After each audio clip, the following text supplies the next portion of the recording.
Check, check. This is a check for the media. Check, check, check, check, check. 1, 2.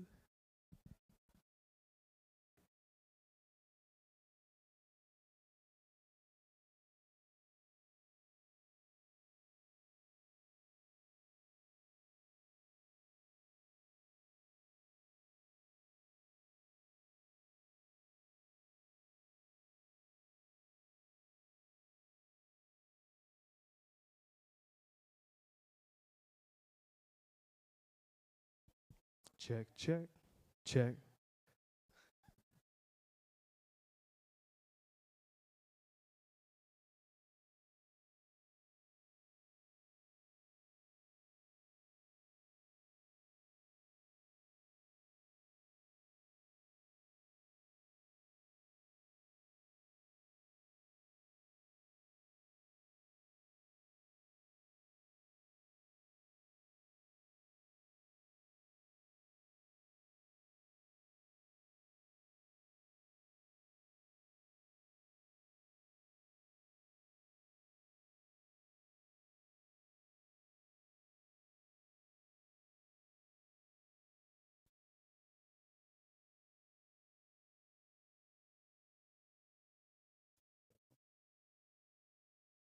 Hello?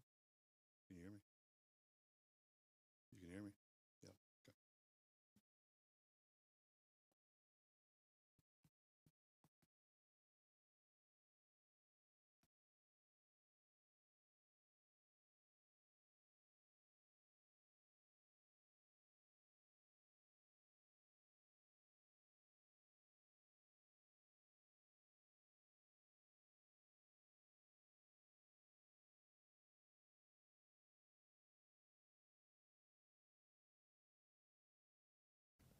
Check, check.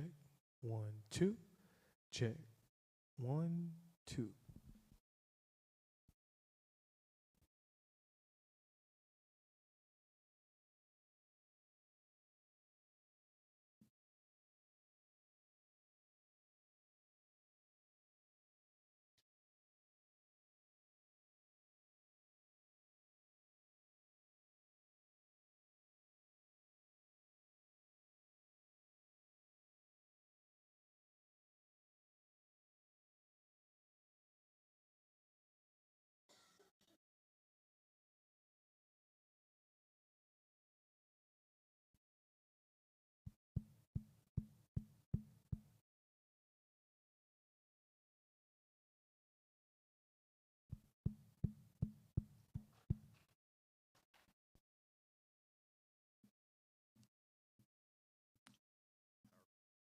I'm good. Thank you. Okay. Thank you, buddy.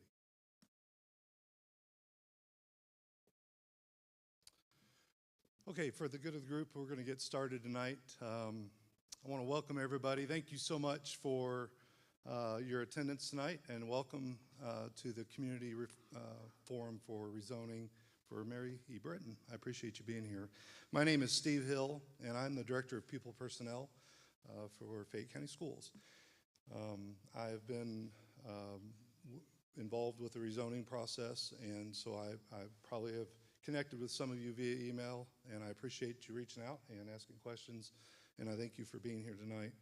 I also have with me Myron Thompson, the Director, Chief of Operations as well, and via Zoom we have Cassandra Regas, who is from Davis Demographics. She's our professional demographer out of California, actually, and we've partnered with them for over 9 years.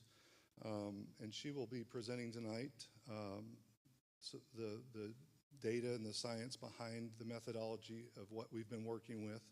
And so she'll be on a little bit later after my little spiel. But I think Chief Dr. Bradford's here as well, and maybe Miss Reed as well. And they're both middle school chiefs that have been on the rezoning committee.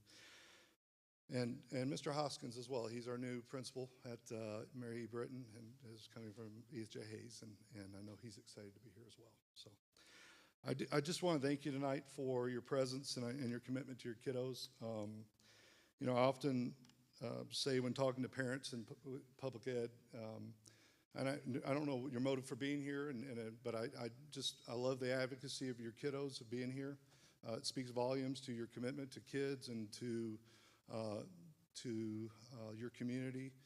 And, we always want parents involved in public ed, and you being here shows that, and that's what makes healthy schools, healthy communities, and we thank you and value your involvement here. So thank you for being here. And I hope you genuinely know this, that we have the same, we know you care and love your kids, and we honestly do too. We genuinely want the best for your kids. We love your children. That's why it motivates us to come to work. The care for your kids and want to see their futures to be successful. And that's what motivates us to do what we do every day. So the common ground of what we're doing is the same common ground I hope that we can walk in here on today with. So, all right, tonight, wanted to kind of go over what, I think if we could go to the next slide, please. Thank you. I think the next one. So our goals for tonight, if I can get to mine too. All right, so tonight, here's what I hope to accomplish.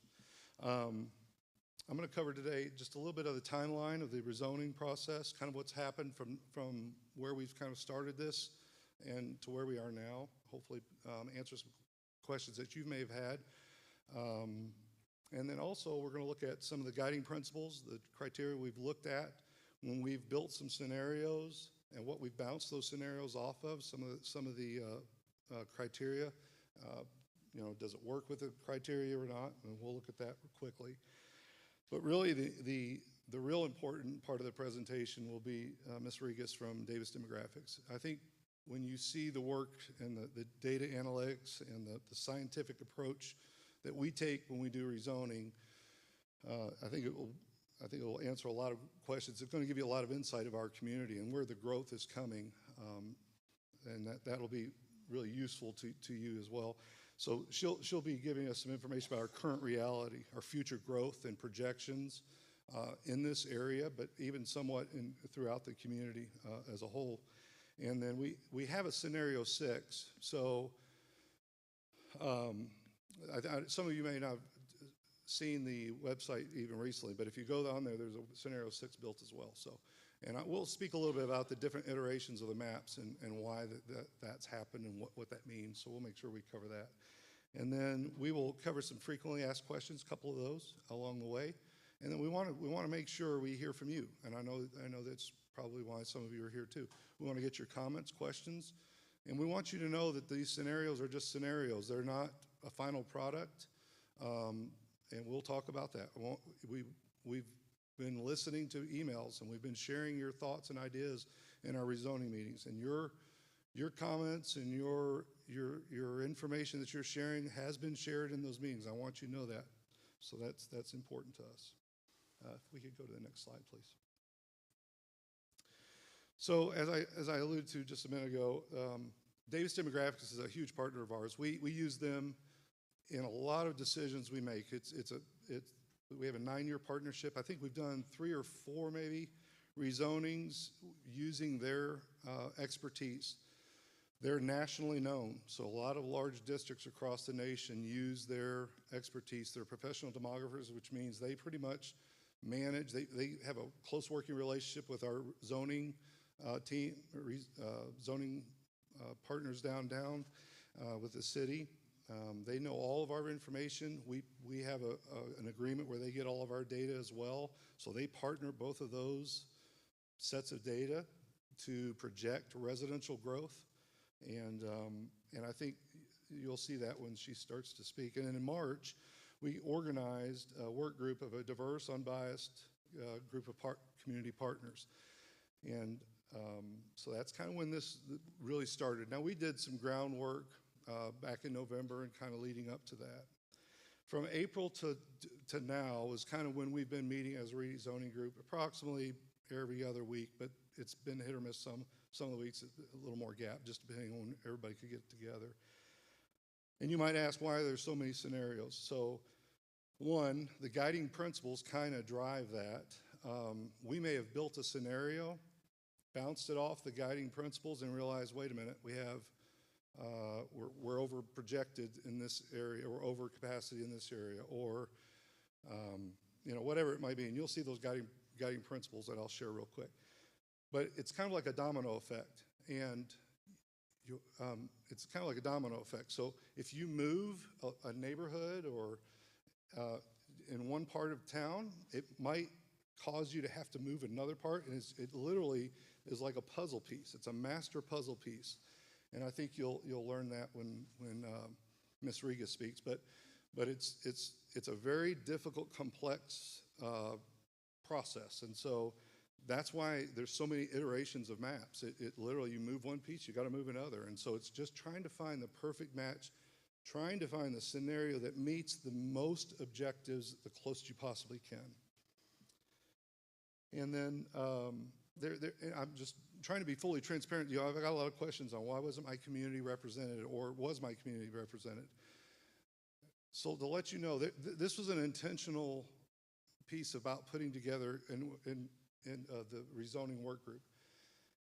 We don't want to have, it's not that we don't want to have representation from community groups, but when we know we're targeting a certain area, by pulling community partners from that group in which might be moved, or the community that might be moved, sometimes you might find that there's an individual that's pulling hard from one neighborhood for that area, or they're pushing hard against another area. And honestly, it's to protect that individual, because it removes the bias out of that process.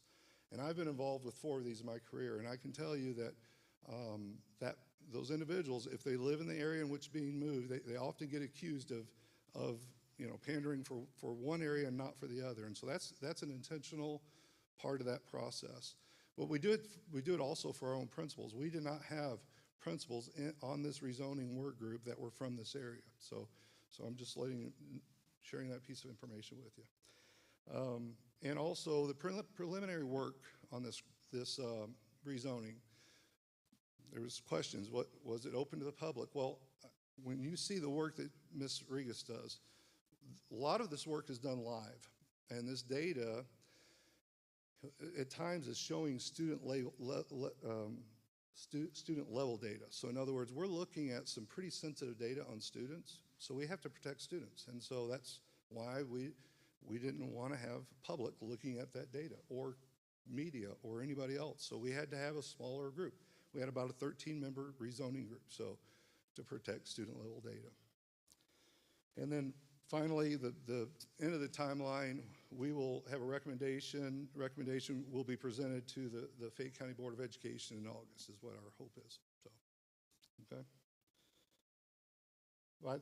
By the way, I think I mentioned this. At the end of all of this, we will have the time where you can ask questions after the presentation. So if you just please make sure you write those down if you do have them.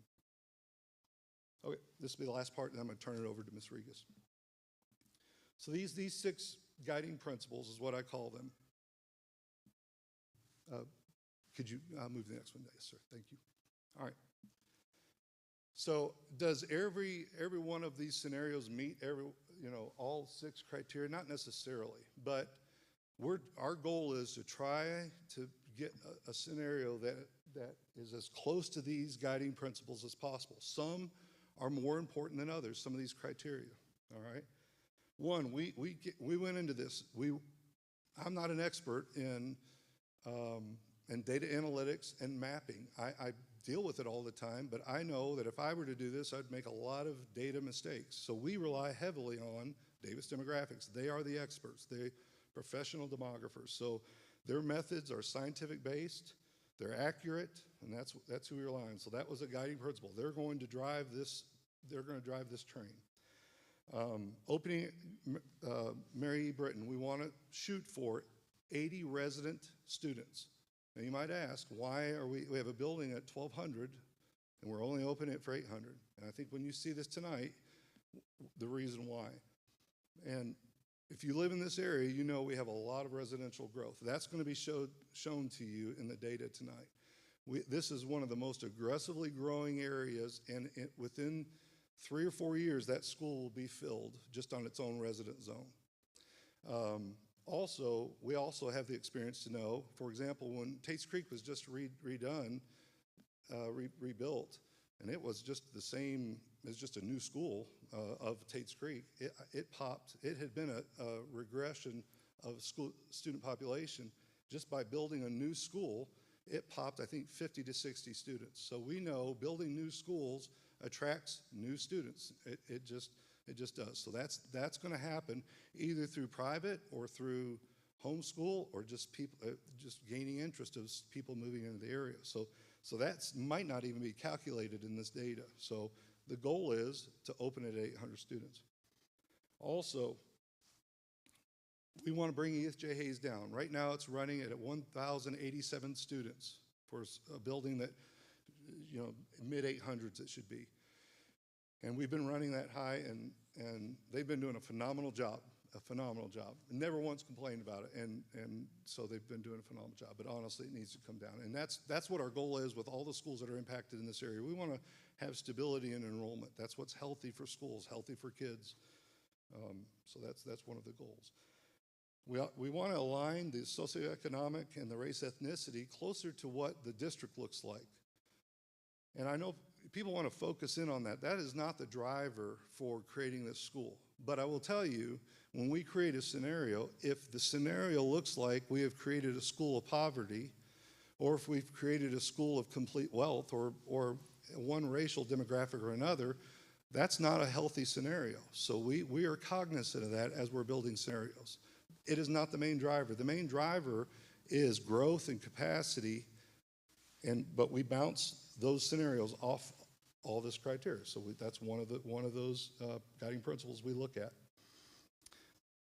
We obviously look at future growth, and that's the number 5, so the residential future development, and based on proximity. So why do I bring up proximity? So if you look up at Polo Club Drive, that's one of the areas that most of the scenarios right across, that was a zone for Crawford. It's in close proximity right across from Man-O-War, logically, because that's Mary E. Britton that would be pulled into, and that is a major growth area. So you'll see that in the data tonight. And then this was an important one, and I'll tell you that because this is why scenario 6 was developed.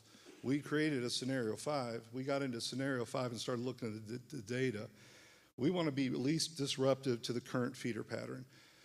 So there may be a notion out there, well, you know, we know that there's other parts of town. In fact, the northwest end of town, we've got to look at. This is a part A of rezoning. We're going to do a part B eventually. It won't impact this area. Likely we can manage that on a part B with a separate set of schools. But we have to, we want to be least disruptive. And what I mean by that is, middle school is challenging because you have a feeder in from elementary and a feeder out to high school. So we have to really watch which areas we move, and are we totally disrupting a child's pattern, and we want them to stay with students that they've been going to school with. We don't want to totally disrupt their pattern, and so we're trying to be as least disruptive to their educational path with the kids that they've been going to school with. So that's also one that and I'll tell you, on scenario 5, there's a piece that we had moved that made no sense once we pulled away from the table. I looked at it, I'm like, oh man, we just moved a group that will not be going to school with in high school. So we had to reconvene, and that's one of the reasons why we did it. So anyways, that's some of the guiding principles. I hope that gives a little clarity about some of the things we look at. Now I'm going to turn this over to the real expert, and that's Ms. Cassandra Rodriguez, and she's live here from California, sunny California, and we've relied heavily on her, and she's going to take it over. So thank you so much. All right, good afternoon, guys, or good evening, rather. Thank you for joining us today. So my main goal is to share the science behind the rezone process. I hope at the end of this, you guys have a better understanding of what goes into this process, and you guys get to actually see our data with a live walkthrough, and I think that will be helpful for you guys to understand scenario 6. So let's get into this. Pardon me, give me some time. I have a lot of screens going on, so 1 second.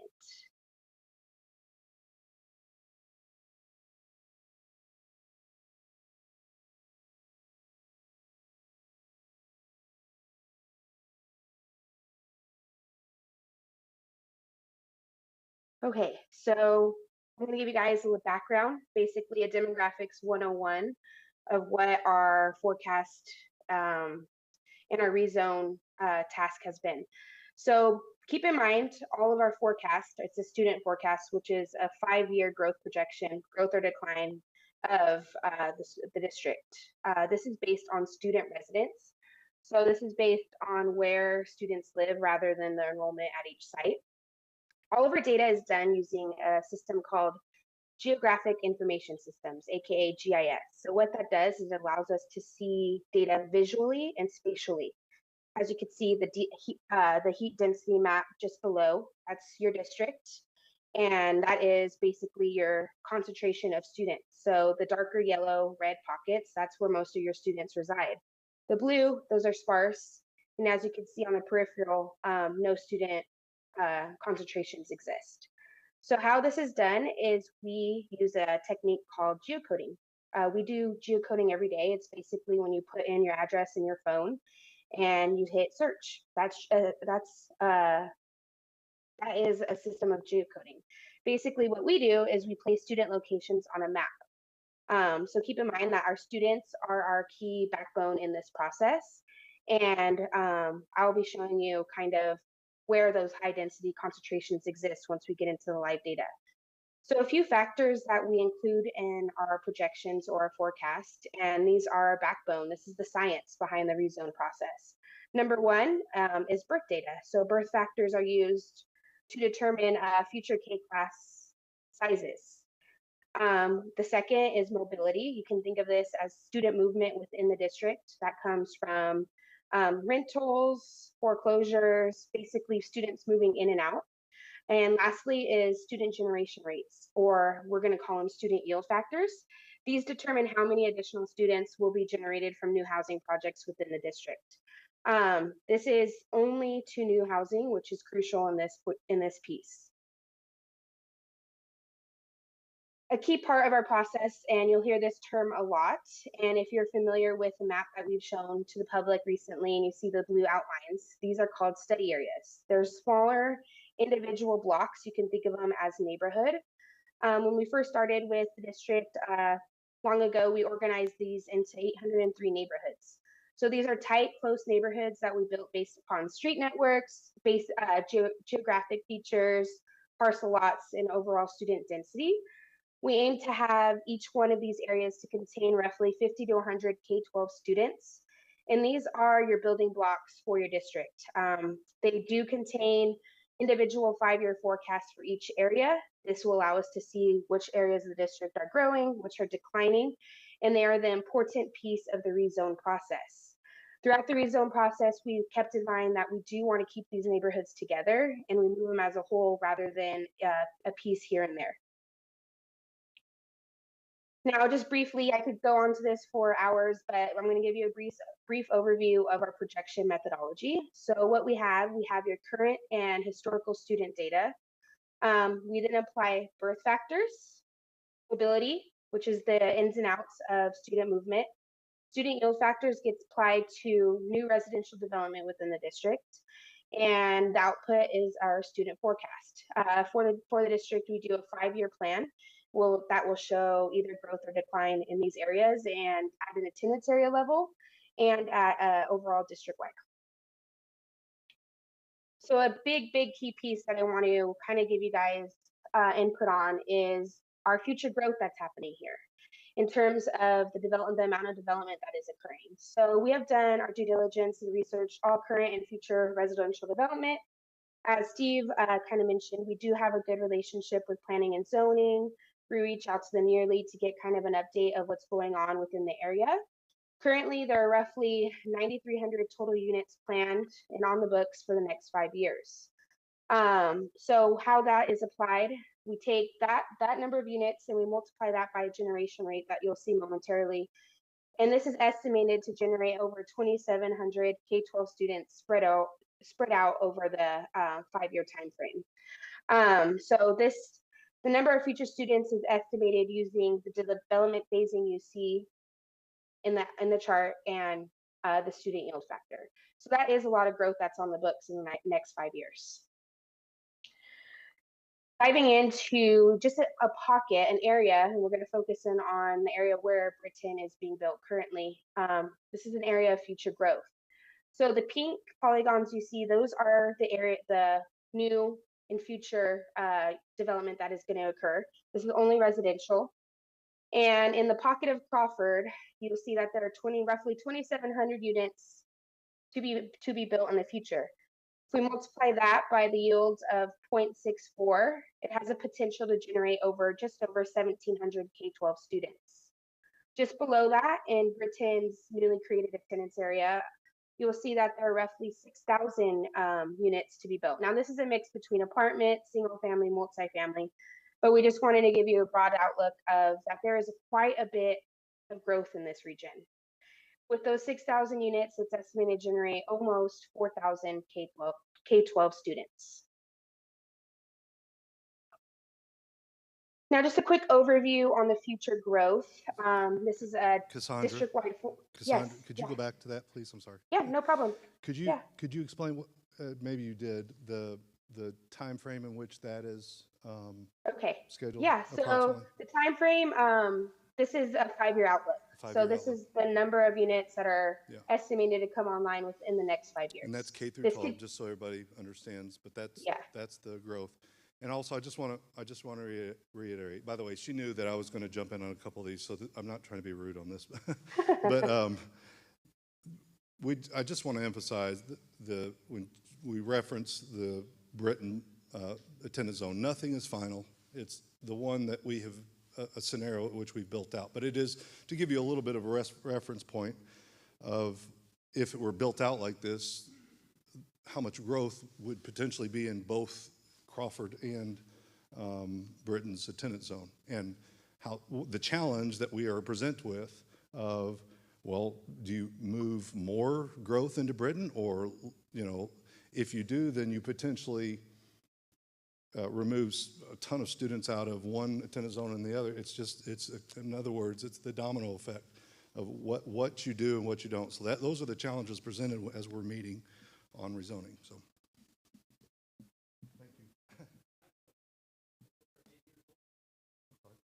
All right, on to the district-wide growth. I just want to give you guys kind of a summary of what is going on currently.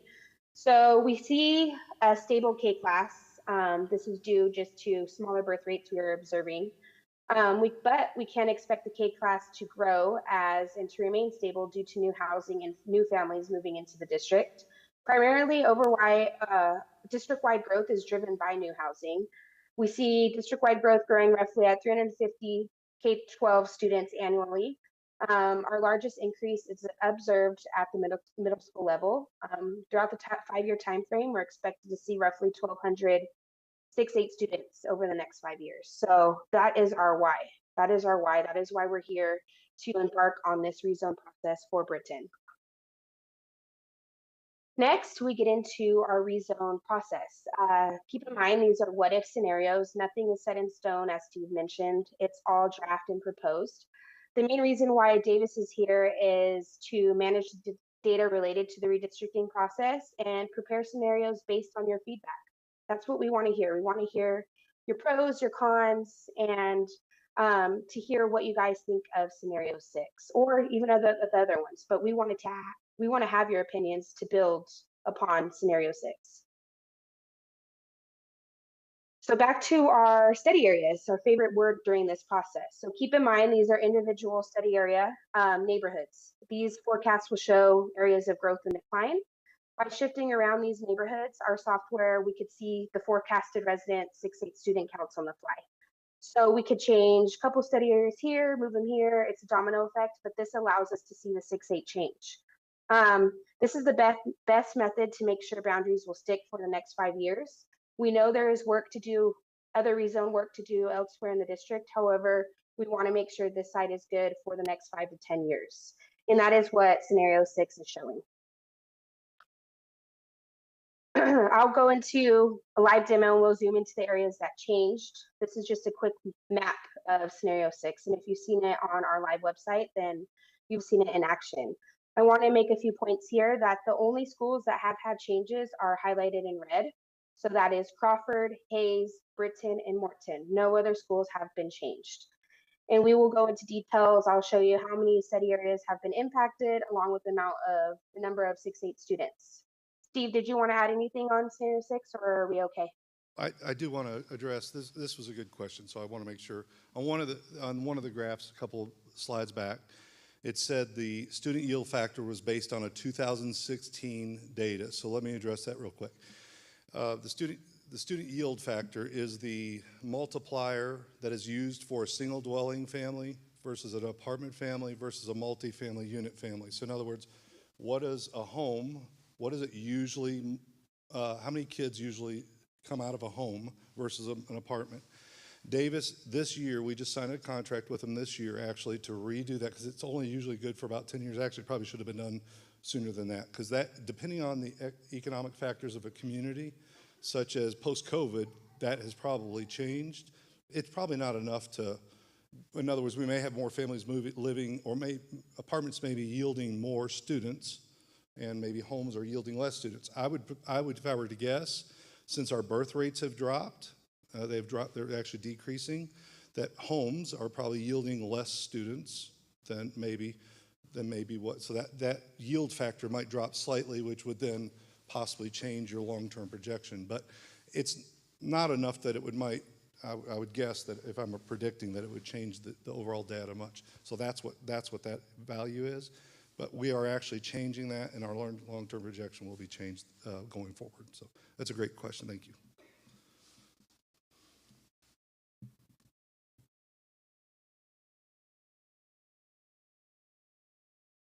All right, so this is our proposed draft scenario 6. Like I said, we'll dive deeper into it in a moment. Okay, Steve can speak a little bit about this. Again, this is the race and ethnicity and the free and reduced lunch status that we looked at. This is just a supplemental factor when creating this scenario. In blue, you will see those are the district-wide numbers. Just below it, these are scenario 6 makeup. So we took Mary Britton, Crawford, Morton, and Hayes, and it each has a total number of students residing within that boundary. So this is based off of the newly created scenario for the boundaries. You will see Mary Britton, there's 637 students residing within that boundary. And you'll see the ethnicity makeup and the free and reduced paid lunch status just below it. You could read Crawford, Morton, and Hayes in the same manner. And remember, we're looking at projections. When we're doing scenarios, we're looking at future projections and growth and what's coming to it in 2056, 2025 to 2026. So these values may be a little lower than what they are now. Also, I want to make sure everybody understands, because when you look at projections versus real value, so it's always dangerous when you're showing data, because somebody could find, for example, our free and reduced lunch, depending on when you pull it, you could probably find in other literature out there, well, that's not what Fayette County's is. Well, you're right. It's all dependent on when you pull it, the in and out of students, right? So I will tell you, this was pulled back before our December 1 count back in November, October, and I pulled it, and I did the calculation myself, because we were just trying to get a baseline of exactly when it was. So my point is, it's not in blood on this. It just was a reference point. And that's not the exact official, what we would report to KDE. That would be a different value, but that was a reference point that we used to just kind of get a gauge of where we want to be when we were trying to make scenarios. So just wanted to make sure we make that clarity. Yeah, and just to add on that, these are your current students living in each zone, not forecasted. So these are your resident students living in each zone. So now you guys get to see, one second, let me bring up my 50,000 screens here, one moment. Okay, now you guys will see our live, Steve, do you see the, okay, yeah, you guys do. Our data in action. So what we have on the screen here, zoom out for you. This is scenario 6. So as you can see, your current, I'm going to turn on your current middle school boundaries. These are in red. Now zoom in closer, but I just want to give you a bird's eye view first off. The red outlines are your current middle school boundaries. All right, so nothing was changed anywhere here. we're focusing on this area currently. And I will show you guys your impacted areas. So one of our goals with this committee was to create the least disruption as possible. And what scenario 6 is we impacted a total of 74 areas. That's a lot considering the entire district has 804 study areas. So we met that goal with the least disruption as possible. And and Steve, feel free to chime in on our moves here. So firstly, as you can see, our first move, this pocket here belonged to Hayes originally, and we moved it to Morton. Just because we also thought this was due to a feeder pattern. There's a lot going on here, so I apologize. The orange is your high school boundaries. One second. So yeah, go for it, Steve. One of the objectives, again, remember, we're trying to lessen students out of, or reduce students out of Edith J. Hayes. That was an opportunity there. I think there's like 50 students, 57, maybe, I think 45, I don't remember. But the feeder pattern was Julius Marks, and then eventually to Henry Clay. So they would be on a natural feeder pattern. If they go to Morton, they would also go to Morton with those other students, which would then go to Henry Clay. So it's a natural feeder pattern. And so that it would naturally fit, plus it's across Man of War, which is a major fairway, so it kind of fits within that, within using a natural or a man-made boundary as well. So that was one of the recommendations the rezoning group looked at as well. So. And just for reference, these pockets, these big yellow circles are students. I didn't want to, due to sensitive information, I didn't want to leave any student locations, but these are just general, what the count of students, current resident students in that area. All right, so our second move, our main goal overall was to create a boundary. Let me take these guys off, for Britton. So how we did that, how we achieved that is we moved into Crawford. Here's your current. We basically split Crawford and Hayes to create Britton. And kind of a telling story here, here is all your development that is planned or active within this area. The pink polygons are all your development. Quite a bit here, quite a bit up here, and still Hayes has a decent amount as well. So number one was to create a boundary for Britton. Then we did this chunk for Morton. And then our next kind of just to see was idle hours. So this was Crawford, and we gave this portion to Morton. Steve, did you want to touch base on that one? I do, yep. So one of the things about Morton, it's a declining, aging attendance zone. It was an opportunity to level that population, the attendance zone, so it actually helps that they now have students. So that was awesome there. And so we were able to accomplish a positive there. So that they would be receiving students, at least in this scenario. And so that, yeah, you can go on. And I will tell you that if you could would you care to move the screen over a little bit towards the Edith J. Hayes? I will tell you pretty much the dividing point for Hayes up. We used Todd's Road as anything Todd's Road north was pulled into Britton. That was pretty much what was used. And you know, that, again, if you go back to one of the guiding principles or criteria, we try our best to use roadways or natural rivers, creeks, whatever, forests as dividing points. We try not to split neighborhoods as much as possible. We want to use streets at least, or we don't want to use backyards. And there has been times when that's been done, but we want to avoid that as much as possible. Yes, so the white areas are your impacted areas that have been moved. Like I said, 74 areas changed. The blue are our favorite word, study areas, and that's the neighborhoods that we move in this process. And with this plan, it impacts currently, and this is current students, roughly 3,400 students. So you will see these are the number of students that were impacted with this movement that we created. And of course, this changes because, again, these are based on forecasted, let me pull up my slide again. This is based off of the forecast. So these are forecasted future resident counts.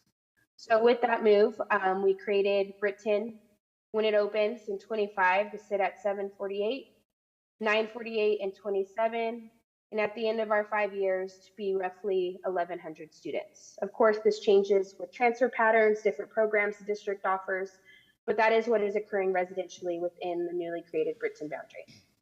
And I will tell you on some of the other iterations of maps, what the challenge was when we've looked at Britton and what to add, what not to, where we were coming up against some very difficult conversations. Anything else we moved into Britton, we were becoming over capacity within 2 years into Britton. It was just anything else we moved, and that's the domino impact. Anything else, any other growth we're moving in there, it was shooting it up within 2 years. We're over capacity, and so that's the conversation is we have to be. It's our moral obligation for as a public school district to have balance in all of our middle schools, and I know that, and that's where I go to my frustration. I understand there's frustration in those conversations, but the reality is in the data. And I just want everybody to know that we've had those tough conversations. We really have. We've tried our best to look at every scenario we could. Yes, so this is just so you guys could see it. This is scenario 6 with those changes that we made. And now I'm going to jump into our why. So the main goal, the reasoning why we created scenario 6 was for a variety of reasons, and we believe it touched a lot of critical pieces. Number one, we reduced Hayes enrollment, and it provides students connection with elementary peers and a logical feeder pattern to Henry Clay, like we just discussed. This move helps us provide Morton with a sustainable student enrollment for an attendance zone that has been shown to decrease, such as Steve just mentioned. Scenario 6 minimizes overcrowding at Morton and maintains a student population base at Crawford. With doing so, this was it met our least disruption objective for one of our principals. Scenario 6 also assists with the future growth that we just discussed. All those pink polygons, there's a lot of growth that is going to occur within Britton and Crawford. And this helps maintain the boundary just south of Todd's Road for Hayes attendance zone, which also is the least disruptive model.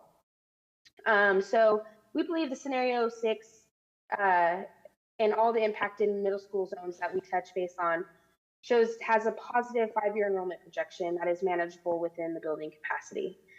And I will go back so you guys can see that on the chart. And that is it for me. I hope you guys learned a lot. And again, if you have any questions, please direct them to Steve and we'll do the best to answer them. Thank you so much. Thank you, Cassandra. We appreciate you so much. Thanks for your guidance and expertise.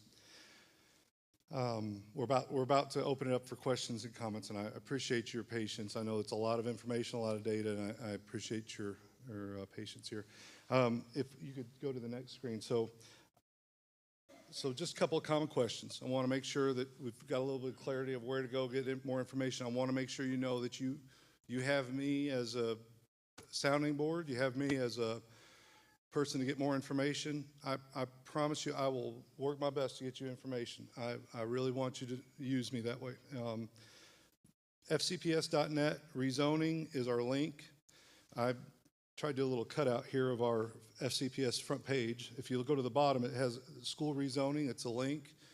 On that, it has every one of our, every presentation, every school map. It has all the minutes, so you kind of read through those, and just if you want.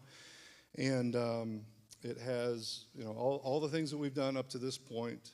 It also has a rezoning email. I'll tell you who's reading the rezoning email. It's me, and I'm the one responding to them. So I'm the guy, and if I'll try my best to give you as much information as possible.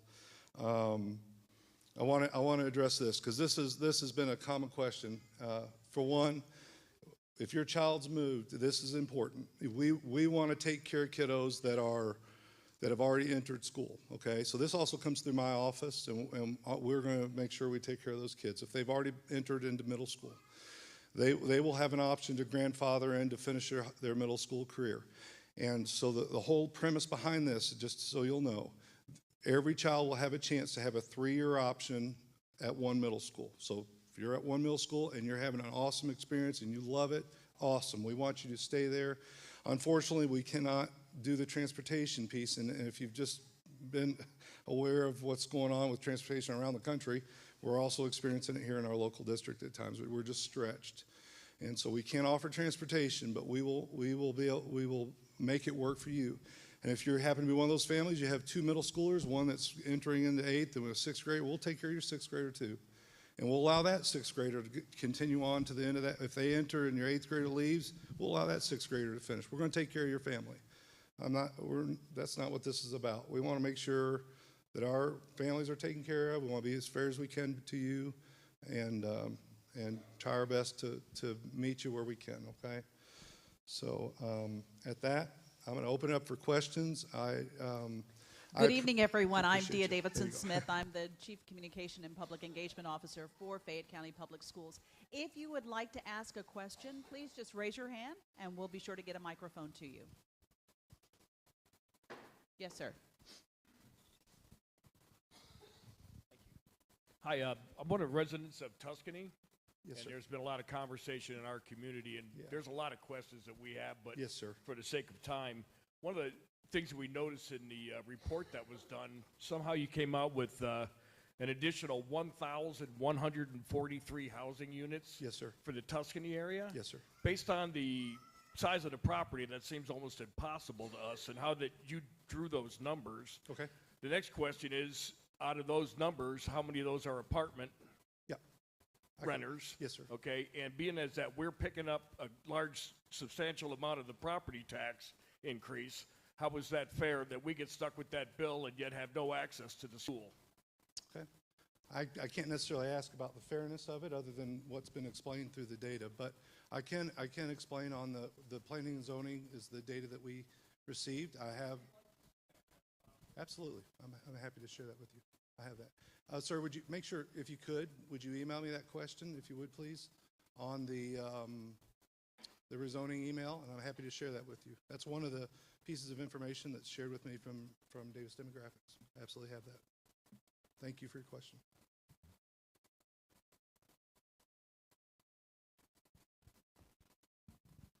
I have a number of questions. I also am in Tuscany. When Tuscany was first started, we were the future growth pattern that was to go into that Brighton Middle School. And so now here we are. We've got our grandkids, we bought there, we developed, oh yeah, they're going to go there. And now you drew the line around us and we're out of it. So what about the future growth pattern? I mean, who could really count on where they go, because all you have to do is change the line and move it. So, and we, from the house in Tuscany to Mary Brighton is probably a mile and a half the way the bird flies. And we were also invited to the groundbreaking, which makes it seem like we were going to that school, you know. So all those seem a little unfair, but the other thing I have, if you keep the people at Crawford, and I understand how you have to rezone. I was a teacher for years. I went through a lot of that myself in Columbus. And it is a difficult decision. But what people don't look at is, yes, the new school's great. It'll be nice. It'll have new technology and all that. Why don't you also look, at least another committee, at updating Crawford? Because that's why people don't want to go there. Their student progress reports, or whatever you want to call it, their success rating has not been good. And that's why people were moving into this district with the hope of having the new school. So all the good teachers are pulled out. I was a teacher, I know. The best teachers get on the list to go to the newest schools.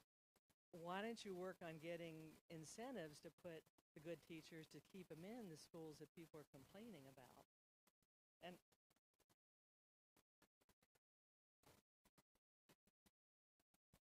well, that's good.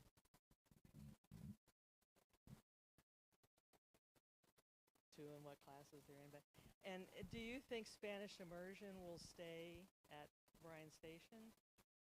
or are they going to move that? Conversations, and thank you for your question and your comments. I appreciate you. We have not had conversations about moving Spanish immersion at this point, but I know this is, these conversations are tough. You know what I do know is that when developments happen, all this is this is human development, right? So you have neighborhoods change, and nothing is promised as far as where this is planning and zoning, and a lot of this is as neighborhoods develop, then we're presented with, well, what are we, the next move, and so we are trying to make the best decision based on the data that's in front of us, based on the guidance from Davis Demographics. But I really do appreciate your comments. I do. I mean, this may not be a politically correct thing to say. It may not be politically correct to ask this, but I totally understand that you need diversity. Tuscany is very diverse. I hope you're also looking, I saw the race roll, this and this and this, races of this and this and this. You want poverty and wealth. I understand that, and that's a very good thing to have. But make sure it isn't based just on race. We have all the races in our neighborhood. And, I hope there's many other things, a lot of more human factors in there. Absolutely. I can 100% assure you that those conversations absolutely have been had. And I can promise that. We are very sensitive to that. It's not just about, we want balanced schools. And I think that's what the beauty of public education is, having kids, to be around kids, that they're kids, and they want to be around each other and have different experiences. That's what's beautiful about public education. So It looks like it's probably a done deal and will probably stay at Crawford, but ask them to also, if they need updating in technology or in anything, have them just to look at each of the schools and look at their success ratings and update all of them, every school.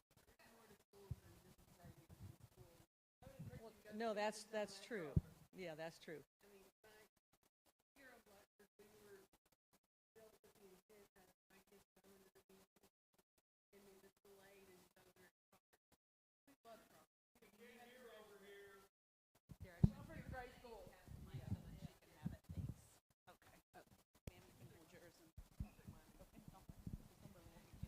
I was just saying that I have two kids at Crawford and no complaints. She was voicing her concerns about Crawford's scores and the demographics and just Crawford in general. And I was just saying that I had two very successful sixth graders that just finished, and we have nothing bad to say about Crawford. And I encouraged her to go spend some time at Crawford and just see what it's like there, and not just based on test scores and what she reads in the paper or wherever. thank you for your comments. Appreciate you. Thank you for that. It's awesome to hear. Yes, sir. Yes, I'll, just out of curiosity, do you know when the growth pattern things you got were from? What years? So it's based. Like, when did you receive it? Because Tuscany and Summerfield are on hold now. There's no more development in that area. Yes, sir. So it's not going to, the Okay. 5,000 extra homes you said answer. were going to happen aren't going to happen. It's not. now. So the data I have is done every year annually they work annually with the planning and zoning. It may have changed since then. They coordinate with the planning and zoning. If it's changed, it's changed. But but if it's changed, it's changed. What has to have is 1,140. The data I had was 1,145 planned units from now to 2030 was what the data that shows. Yeah, so I'm also a resident of Tuscany. I had a couple of points I wanted to make. So I agree with the other participants who verbalized concern at the number of 1,143. I've spoken to sources who are intimately involved, and I've not been able to verify that number at all. Number two, I'd like to understand, going back to your grounding principles slide of staying along natural freeways and geographical divisions, there's a proposed connector between Sir Barton and Polo Club, which would actually make our neighborhood walkable and bikeable, which would also be secondary alleviation of the transportation crunch time, bus driver hiring that Fayette County, and you actually also pointed out that we're currently suffering That's a huge number of, I mean, a fairly significant number who would not require transportation. And the third point is, I'm still having a really hard time understanding the rationale for the carve-out. Do you really think if 40 students who are currently in our neighborhood, is that really going to... The rationale. The rationale for the carve-out of 43 students, the 43 middle students, is that really going to be alleviating this overcrowding that we have? And so I want to understand, really based on that guiding principle that we talked about, especially with that connector, it's really hard to understand. So I agree, 43 students would not necessarily in itself. That was based on projection of growth. And I will say, if planning and zoning has changed from 1,000 units, even if it's 500, my suggestion is, Britton, in the current state, you've seen the growth that's happening in the off Polo Club Drive. I don't think we could leave here to say that there's not growth in this area. That's the challenge we're facing. And whether the data is as accurate as I have in front of me, and based on what we've always used from Davis Demographics, and it's all, from our experience, it's shown to be true. It's not always perfect, but it's as close as we can get. And the fact is that this area is a growth area, Polo Club and Hamburg. And those are true statements. Oh, Steve, I'm also from the Tuscany neighborhood, and I've been in touch with you. I'm Glenn DaCosta, by the way. We're going back and forth. So, you mentioned about being disruptive and not avoid. How can we avoid that with the kids, right? Something like that. What we have currently. What do we tell our children once they move from the current elementary school to the different middle school? I mean, how are you going to approach that, telling our students that, hey, you're not going to have the same set of kids that you grew up with at Liberty or anywhere else? Yes, sir. And Yep, go ahead. yes, sir. And it's nice to meet you. Thank you for communicating with me. Thank you for being here tonight. You're right. There's no avoiding. Rezoning is painful. And what we do know is we're going to be, it's hard, and we're breaking friendships up at times, or those opportunities where kids are going to be together. And those happen, honestly, around the district when kids are moving during those transition years. Oftentimes they go to different middle schools. So that's something that's pretty unique. There's not unique to just this rezoning, but I know there's disappointment. I don't know if I have a great answer for that other than during those transition years, there's oftentimes those kids go to different middle schools just in every community. So that's going to be something that's not avoidable no matter how we draw the lines, I think. Yeah. That was, you said your school has a capacity of 800. Maximum, I think, is 1,200, right? What if we exceed that? What happens after that? Do you all rebuild on that? Do you all expand it? Thank you for the question. So, Myron, you want to speak? We've learned a few things over the years in terms of growth in areas. If you're familiar with Garrett Morgan, that was built a few years ago, we built that for $650, and within 2 years we had to put portable classrooms in place. And so we've tried to be more intentional with this particular school about making it 1,200, where historically our middle schools were roughly 800, 900 students. The board was very intentional about making this bigger with that in mind. So we're trying to make sure that we do not exceed that 1,200, because we don't want to build that building and then try to have portables. Mr. Hoskins and team have been very good. Our middle school principals have demonstrated throughout that 1,200 is a manageable number, and that's why we felt comfortable putting a brick and mortar middle school of that size in the district. But part of this process is to make sure that we don't exceed that, because we do not want portable classrooms. It's just not a good learning environment, and part of this is trying to get us out of that long term. Thank you.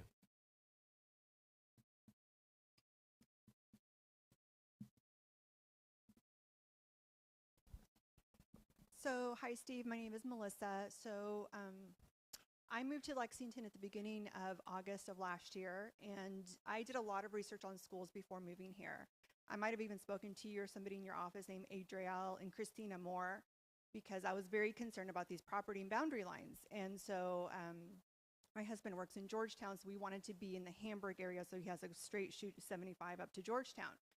So we almost purchased a house in Tuscany, but we looked at the lines and we studied them, even not being from this area, and we said, maybe that's a risky area for Tuscany, but then we saw a house in West Wind subdivision, and that's where we ended up moving. And we thought for sure West Wind is not as risky as Tuscany. West Wind will for sure go to this new middle school. We're only in one of the options for the new middle school, which I'm really concerned about because everybody's saying it's going to decrease our property values now. And so I have two questions leading up to that. In the data that you provided, where I live in West Wind, we currently go to Liberty, and Liberty, as you know, is a DLI program. So a lot of the students that live in West Wind, half of them will go to Bryan Station, and a lot of them will continue to the traditional middle school program. So did you account for that number of students that were in the DLI that will not utilize these two middle school properties? And the second question, before you answer that one, is whenever you decide on the boundary lines in August, will you give parents an option to grandfather in these kids that live on borderlines if we provide the transportation to go to this middle school? So we talked through the consideration of looking at the impact of our students that are a part of the DLI program. When doing rezoning, we look at resident students because every one of our schools are impacted by, but we did look at it, every one of our schools are impacted by a reduction of students due to special programming. For example, we have in David's demographics, we have that, we will look at, has that data. It's approximate about 10 to 12% of every one of our schools have a reduction of students that go to either Carter G, Spanish immersion, gifted and talented. So we know even those capacity limits or those resident students, there'll be a little bit bump underneath of that. So that's part of it. So we just base rezoning on resident students, knowing that number might come down a little bit. To your second question, as of right now, we don't have intention of allowing students into that school who are on the borderline, and that only because that's not been a practice that we've done with other rezoning efforts. Not saying that it wouldn't be possibly, but I don't believe that that's something that would be consistent to what we've done in the past. So that's not been part of that conversation.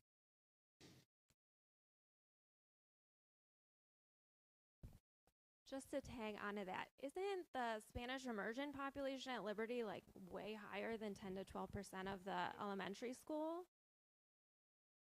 But that doesn't. So yes. that was no, only no, no. taking like a small chunk of that, assuming. So you're right.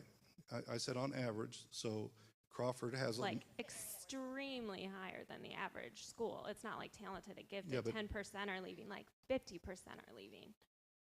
No, it's not 50. Well, I think we're talking two different data points. I understand what you're saying. But as far as the current Crawford, the amount of students that currently are rezoned for Crawford that go to specialized programs, I think it's 20%. That includes, I'm sorry, not necessarily Liberty, I'm just talking as a whole. Yeah. Yeah. I'd have to get the data for you. I'm not sure how that, I guess I'm trying to follow the logic of what, I understand what you're trying to say. Yeah. Correct. They would go to Bryan Station for the DLI program. And it's not like 10% of Liberty. Like a lot of those resident students would be going. So it doesn't seem to be accounting for the fact that a big chunk of Liberty will never end up at Britton anyways, even if they live in that district. No, yeah. Sure. Agreed.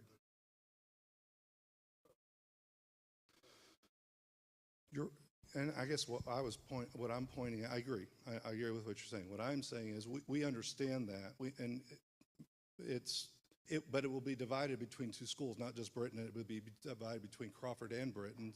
So, yeah, but that's whether it's 15% or 20%. We understand it may not be in the numbers, but what I'm telling you, what I guess we're trying to show you is the growth in that area.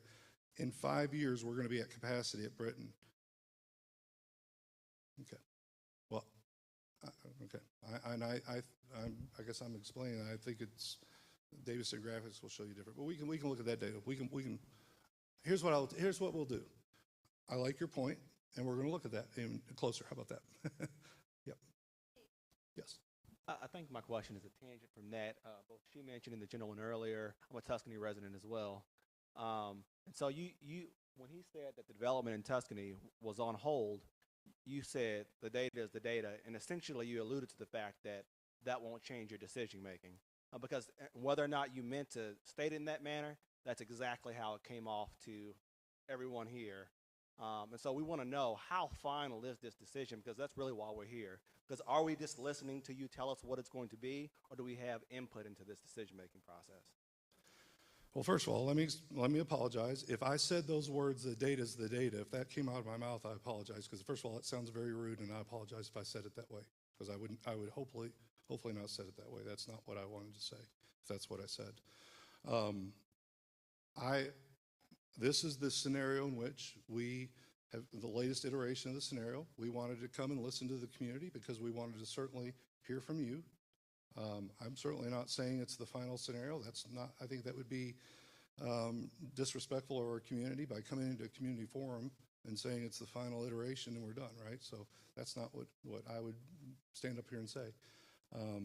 What I was trying to say, if I said it that way, I do apologize, but what I was saying was it was the data that we received from our professional demographer who works with our planning and zoning committee and receives updates on an annual basis. So we have to rely on that data.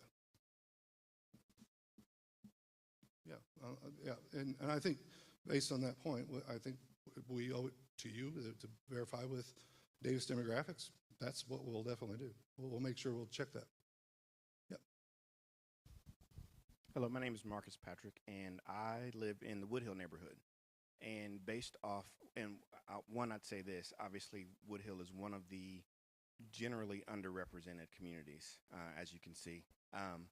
But my question is, and it was a challenging piece for me to look at the new iteration on map 6, is to figure out what the dividing lines are for Woodhill, because it seems like the first two iterations left Woodhill kind of alone, and then beyond that, it split Woodhill pretty much down the middle and created 2 to 3 different school opportunities for those kids. What impact do you foresee in dividing a community like Woodhill into 2 to 3 different populations? And thank you for being here. I appreciate you. Can you share with me a little bit more what impact? I guess I'm struggling with what. So Woodhill is again, if you talk about natural boundaries, and you divided, or the community or whoever divided Woodhill essentially down Woodhill Drive, and so from me to you, there are houses that separate that street, and so families might live right across the street from one another, and so the dividing of that community seems pretty significant to me, knowing the people that I love and care about that live in that community that I often represent, and to recognize that, okay, kids that have gone to school, kindergarten through 5th grade, now, because they live right across the street from one another, are now having to go to a completely different school based off of certain iterations. That seems like that can create some challenges for community. Thank you for your comment. I appreciate you.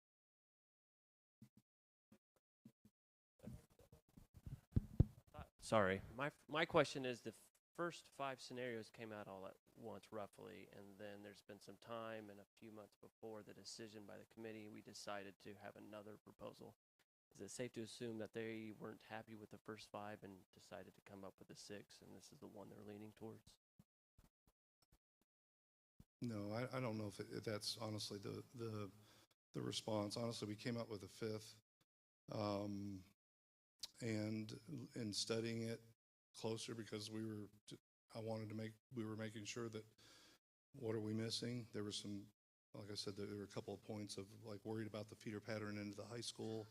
So when moving, it was a domino effect. When you moved a couple of things around, then you moved a couple other things, and then you had to look at other parts, and it just kind of was a domino effect, which created a sixth scenario. So, and that's I think what you'll look at in all of these scenarios. Scenario one is kind of the initial. That was the Davis drafted the very first scenario as the starting point of just trying to get something started as far as, and then from there it was kind of,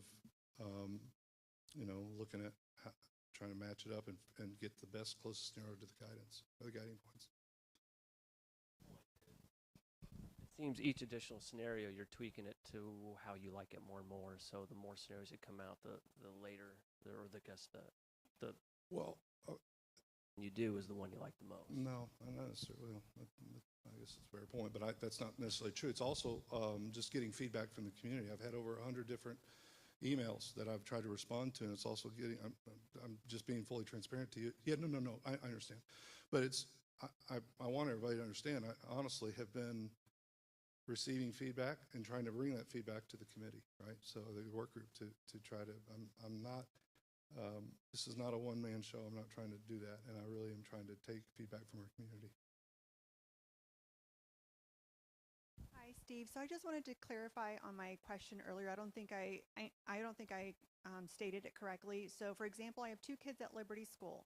Okay, one of them is in DLI, one of them is not in DLI. One of them is in the traditional school. So when you looked at the data, are you accounting for both kids going to either Crawford or Britton, or are you accounting for one of my students? Because one of my students who's in DLI will not utilize both of these options. They will go to a completely different high school. So one that I have in DLI and one traditional, in the numbers, are you counting both my kids' enrollment numbers to these middle schools, or are you just counting my one? Okay. That's not how this data is driven. It's driven through resident data. That's how Davis Demographics, it's not done by active enrollments. It's done, you have to start with something. If we did it based on enrollments, because we have kids going all over the place, so you have to start the process through resident enrollment to build boundaries. From there, we understand there's kids that move out of resident zones to go, with their teachers that live in those zones, and they bring their child with them to school with them. So that's not accounted for in maybe this data. And remember, these are projections. These are not, we're not trying to hit the bullseye. We're trying to hit general, and that's why even, I'm not suggesting, and I'm not trying to be callous when I say this. If we certainly need to take a second look from what you've told me as far as the look of the data for as far as growth, the aggression of growth. But I would still propose that if the growth is even half of what the 1,145 homes, I still think we have the same issue of growth that can't be managed in one middle. And so we're still at the same point of we still have to make a decision, right? So To answer my question, you are counting both my kids in the enrollment numbers to go to these middle schools. Yes, ma'am. Yes, ma'am. They're counted in the data. Yes, ma'am.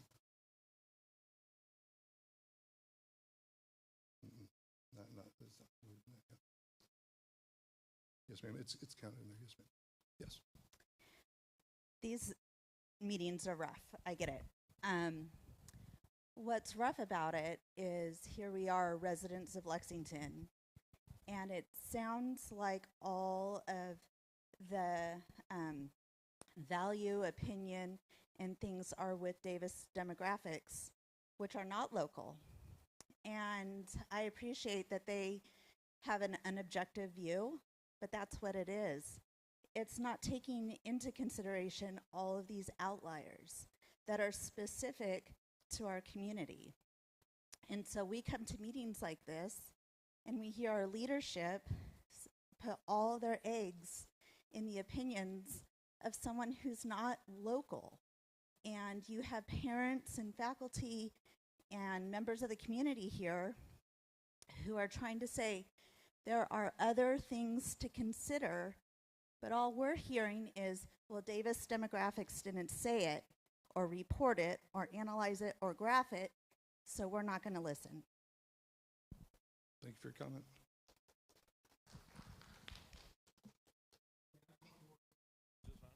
Hello. Okay, sorry about that. Yeah, excuse me if I don't give that much credence to the quote-unquote experts anymore after a lot of things that have happened over the last couple of years. Since these are projections, right? If these projections, we look out 2 years from now and your projections are totally wrong, do we revisit this? Is there, what's the game plan for that? Is there one? Or is everything just as it is? So, sir, respectfully, I'm not going to speak on hypotheticals. I will tell you. Well, you are speaking on hypotheticals because all the projections are hypothetical. Okay. Thank you for your comment. I appreciate you. I'm not going to speak on a hypothetical. Okay. All right. I had a question just more revolving around some of the transparency. So I watch all of the board meetings that we have, and Mr. Thompson has been presenting every board meeting about all of the construction updates for the new middle school, but we have not, you've all have been working on things since March, and none of that's been shared in these meetings until today. I was just kind of wondering why the lack of transparency until now when you drop a lot of data on all of the residents in this area. The work was preliminary work. We were kind of waiting to get to the point where we felt like there was a scenarios that we were getting to the point where that it was getting close to where it was finite to the point where we were releasing information to the community, and that's where we are. That's why the plan was to have the community forum at this time. So that's what we were doing, and I hope that, I mean, we had everything listed on the website to follow along. I had an email. I've responded to probably over 100 different emails. I certainly hope that I've not tried to hide anything. I've been an open book. I've tried to respond to every individual person. So I hope you'll know from at least my standpoint, it was not to hide anything. That's not who I am. That's not what I was trying to do by any means. Thank you, Steve, back again to the Tuscany neighborhood. Is there going to be a scenario 7 or something where you're going to include us back in the neighborhood? Or is that pretty much it? Because out of all the scenarios out there, the only one we are included in is, I think, scenario number 4, I believe, which is the one that I sent you an email on May 6th on, and that's when you added us out there. Built scenario. We've looked at every scenario, and every time based on, we have built a scenario in that area, and we've expanded into the Surbarton. I call it Hamburg Surbarton, because honestly, it can't just be Tuscany. It has to be all the apartment complexes and everything else along the Surbarton. Every time the long-term projection, which is not long-term, it hits in 2 years, we're over projected. And you know, I think it's easy to, we can get to the point where we say, well, are we at 1,300 students? Are we at 14? Are we at 12? Are we at 11?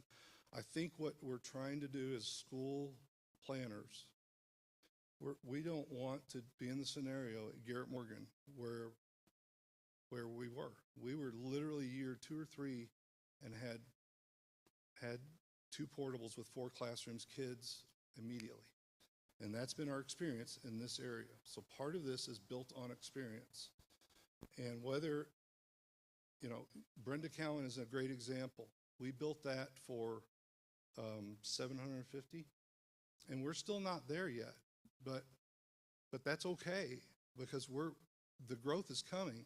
And we did that intentionally, knowing we're preparing for growth. And that's the point is we're trying to be. We're trying to use the resources we have, build schools to prepare for future growth that we know is going to be there.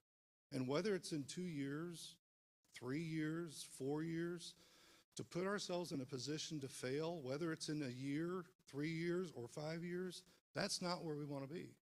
And we can argue about the data. We can argue. I can be accused of whatever you want. I'm fine with that. I can handle that. But I don't want this community to be in that position of failure.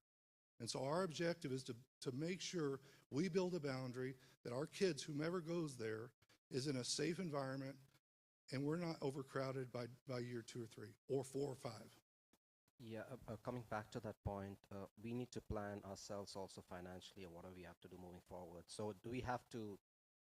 Yeah. And I understand, sir. Yeah. That's not directed at you. I'm just, yeah, I understand. Yeah, but based on that, just to put it blunt, are we in or are we out when it comes to Tuscany, or are we still talking about it?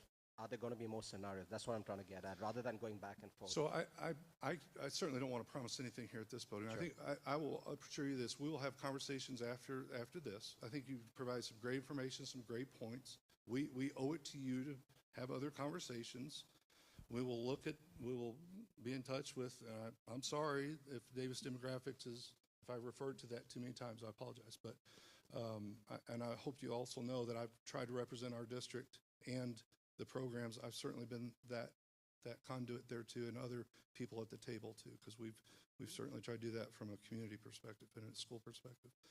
But we will have additional conversations and see if there's some other angles we haven't seen or looked at. So. Sure.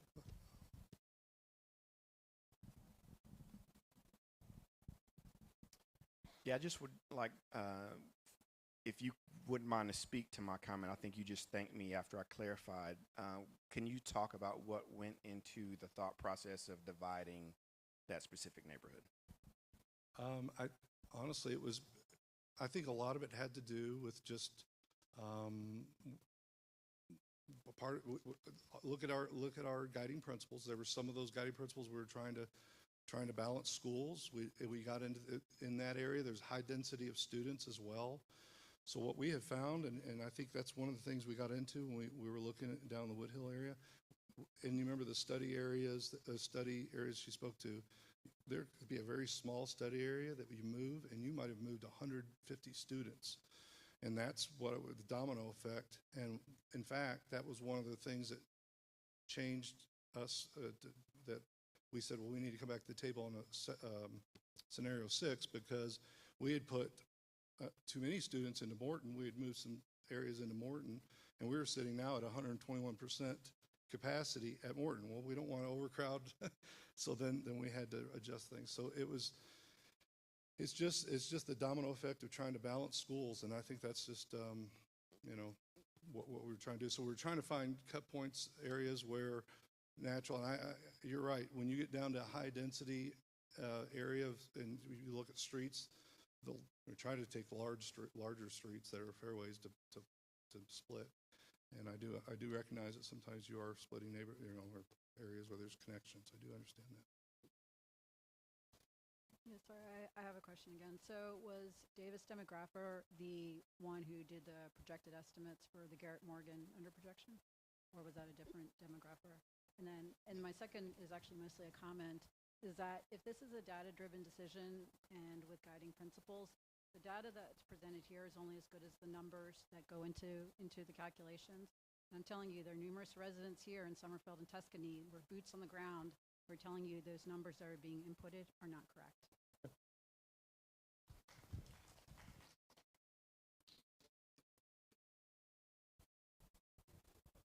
I didn't know there was a question. Oh, Garrett Morgan? Yeah, well, no, they were dead on. They told us we were going to be overcrowded. It was the rezoning.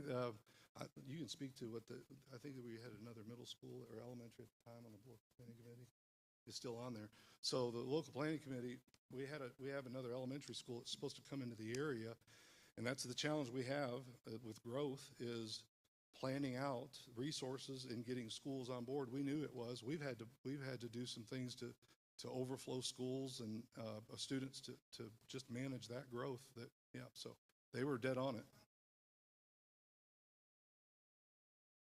Yeah, sure. I understand. I understand that as a community, we're looking for. I understand, but my experience for 9 years with them, that's how long I've been with this district, I've used this data, and it's been a whole lot more accurate than it has not been.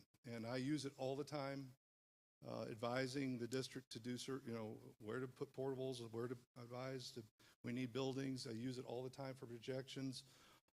I will tell you, COVID threw a wrench in everything, right? Because it threw a wrench in every community. And so that kind of threw a wrench into historical data, projections. So that kind of, but I've used it and found it to be very accurate. Hey, Steve, one thing that I'm not sure is clear, but maybe you can speak on it. When you look at those projections, that's number of students in that area, not a number of attending students. So is there a formula or a sort of like you can bank on 98% of that being in a school? I'm not sure that's been clear on what, because some of those are going to be parochial students, they're going to be homeschool, they're not necessarily public school students living in those areas. So we do have the data on private and homeschool. That also comes through my office because we are the reporting office agent for reporting in private. So I do know where those students live, and I do know where they live in the communities. So that was looked at. We also have the other one you asked about, the program. We have also data on where students attend. This is resident data. We have what school their resident school and where they attend. We have the percent of what I call they attend their home school percentage. So I call it a fill rate. In other words, Edith J. Hayes may have a 92% fill rate, knowing 8% of their students off the top typically go to Carter G, GTAP, whatever. So I have that data. What's difficult about this is we're splitting two tenant zones into one, so that it's a little, and you have, like you've spoken to, DLI splitting two of those tenant zones into, and that's difficult to gauge that. I think we could probably get there, but to guesstimate that, but I mean, I can give a rough guesstimate of what it'll be, but yeah. Hey, Steve, Clay, thanks for emailing me. When I first started, I thought my emails were going to go to a black hole. So thanks. And no, they didn't. I appreciate it. It's a tough job. I'm not thrilled with using a California-based company either, but I will come from maybe a different aspect. So I feel like if we all had the ability to take a crayon and draw our lines, we'd have so many iterations. So I do feel like the data's got to lay a base, a foundation. The data-driven decision, how I use it, work. I think we're now at the human intervention part and the auditing piece. I live in Summerfield, Tuscany, Summerfield, we kind of think one and the same. We're the same HOA. I just want to reemphasize about recalibrating and re-auditing the numbers with the projections, just because our neighborhood got put into flux with the Gatton and Haymaker dispute and those types of things. We really don't know what's going to go on, but I guarantee you that projection's not going to hit. But is there any type of, like, if you take scenario 6 right now, is there any ability to have some type of a threshold boundary? Because you can't just give it to everyone. I agree with that, right? But at the same point, there's got to be some type of a tolerance, and I hope some creative thinking comes from these types of Q&As and what I call the human intervention part. Now that the data is done its part, we need to just kind of keep going and recalibrating, what scenario 7 and 10, whatever they're going to look like. So that's really what I want to try and stress today. I appreciate you reaching out, first of all, and I thank you for your open mind. I love your suggestions. I will assure you this: we are going to reconvene, and we'll look at we're going to look at the data again. I'll tell you that. So I appreciate you. Yeah, based on the feedback, we're going to definitely do. I think we've heard that enough, so to know that we'll do that. We have about 4 minutes to 7 o'clock. Thank you. Well, Steve, one last question for me is, what are the next steps after this meeting, and when is the final so-called sign-off on the scenario? What's the final decision? When is that date after which you can make any changes? So I do know there is a desire to have this, and I think this is the reason why. The desire is to have recommendations to the board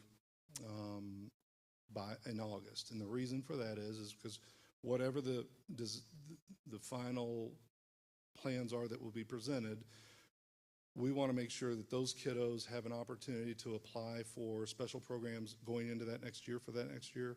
And that work starts happening in that fall. So we need to make sure that our community has an opportunity. Plus, grandfathering all those decisions, I'm telling you, there's a heck of a lot of work that has to be done through there, and a lot of communication to the families that are being moved, those that are grandfathers. There's a lot of work that needs to be done. So we need to have that done as early as we can. And with this, we have to do in our staffing projections. So we've got to have that figured out by February, so we know where students are going, so we can do enrollment projections. So that's why we really need to have this done by August. Thank you for that question. Okay, yes. And I think it will help everybody. So Thank you. after hearing all of the different variables that you've heard from the human side, as well as the data side, what have you personally noted, both of you, in this meeting that you're willing to consider and take to the talking table? For me, I'm absolutely going to reconvene with Davis. I'm gonna look at the data and see what see if we can get an update from our planning and zoning. See if there's been any changes to any of the projections as far as the zoning. We need to make sure that and then we'll make sure we bring some of the talking points back to the board. That's what I'm going to do. I'll relook at the data. I honestly, my brain is fried right now. We have people that are recorded. Yeah, I'll promise I'll look at it. Thank you, though. Listen. I'm going to say this again, and I mean this. I know this feels like there's friction in here. I hope you know that we're on the same team, and as far as that, I do care about you, and I care about your kids, and I'm an open book. And regardless of what plays out, you still have an advocate with me. You can call me, you can email me, and I'll promise you I'll get back with you, okay? Yeah.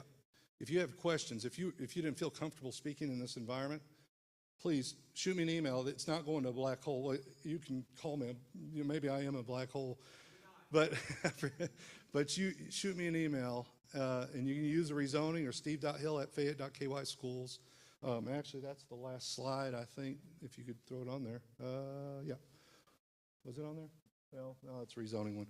But email me. I promise I'll get back with you. And I appreciate you. I really do appreciate your investment. Appreciate you as engaged parents and community members. Thank you for everything, okay?